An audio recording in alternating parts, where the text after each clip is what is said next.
Hello everyone. We are reading the chapter number 4 of Geography for class 9th, that is climate. और climate और weather के बारे में हम लोग पढ़ चुके हैं. कल हमने पढ़ा था क्लाइमेटिक कंट्रोल के बारे में.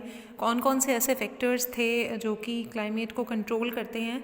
वो थे लैटिट्यूड, एल्टीट्यूड, प्रेशर और and wind system, distance from the sea and ocean current and relief features. तो अब हम उन सारे फैक्टर्स को इंडिया से रिलेट करेंगे और हमारा जो आज का टॉपिक है जो हम रीड करने वाले हैं that is factors affecting India's climate, यानी भारत के मौसम को, भारत के क्लाइमेट को अफेक्ट करने वाले कौन कौन से फैक्टर्स हैं. उनमें फर्स्ट है लैटिट्यूड. तो किस तरह का लैटिट्यूड है इंडिया में देख लेते हैं.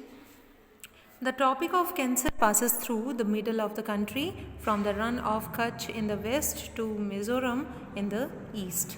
तो अगर हम वेस्ट की बात करें तो रन ऑफ कच्छ से शुरू होता है ट्रॉपिक ऑफ कैंसर और कहाँ तक जाता है, मिज़ोरम तक ईस्ट में. तो हम देख सकते हैं कि ये जो ट्रॉपिक ऑफ कैंसर है ऑलमोस्ट इंडिया को 2 इक्वल पार्ट्स में डिवाइड करता है. Almost half of the country lying south to the tropic of cancer belongs to the tropical area. तो हमारी जो हाफ कंट्री है वो ट्रॉपिकल एरिया में आती है और हाफ जो है वो सब ट्रॉपिकल रीजन में आती है. All the remaining area not to the tropic lies in सब ट्रॉपिक्स.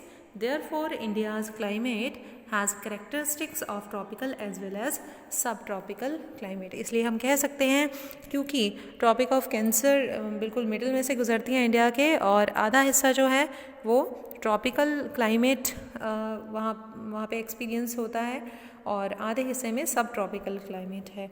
उसके बाद हम बात करेंगे एल्टीट्यूड की. एल्टीट्यूड को हम अगर सिंपल शब्दों में कहें तो हम उसको ऊंचाई कह सकते हैं. हर प्लेस की समुद्र तल से जितनी ऊंचाई होती है वो एल्टीट्यूड कहलाता है. तो India has mountains to the north which have an average height of about 6000 metres. हमें मालूम है कि नॉर्थ में इंडिया के माउंटेन्स हैं और उनकी ऊंचाई लगभग 6000 मीटर्स है. India also has a vast coastal area where the maximum elevation is about 30 metre. हम देख सकते हैं there is a big difference जहाँ पर एक पार्ट में ऊंचाई जो है 6000 मीटर तक जाती है. वहीं अगर हम कोस्टल एरियाज़ की बात करें तो कोस्टल एरिया में यही ऊंचाई जो है सिर्फ 30 मीटर है.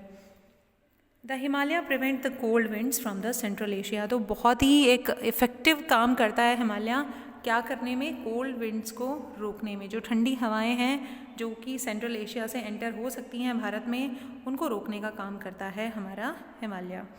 It is because of these mountain that this subcontinent experiences comparatively milder winters as compare to central Asia.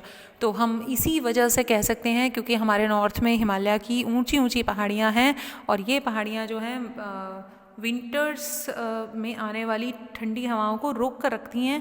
तभी भारत में सर्दी होती तो है पर उतनी भयंकर ठंड जो है भारत में नहीं होती. अगर ये विंड्स एंटर करती इंडिया में, अगर हिमालय ना होता तो शायद बहुत ज़्यादा ठंडा होता इंडिया भी. उसके बाद आता है प्रेशर एंड विंड्स. ये हमें समझने की ज़रूरत है कि क्या होता है प्रेशर और क्या होता है विंड सिस्टम. तो प्रेशर जो है उसको हम कह सकते हैं हाई प्रेशर और लो प्रेशर. 2 तरह के प्रेशर्स होते हैं एयर के. और हाई प्रेशर एरिया जो समुद्र के आसपास के इलाके होते हैं वो मेनली हाई प्रेशर एरियाज़ कहलाते हैं. और जितना हम समुद्र से दूर चले जाते हैं या हाइट पे चले जाते हैं तो वो जो है लो प्रेशर एरियाज़ की तरफ हम बढ़ते हैं.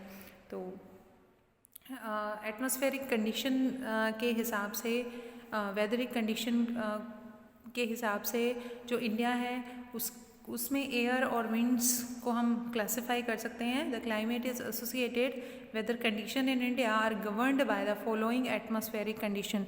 इस तरह की कंडीशन इंडिया में बनती हैं. क्या क्या है वो?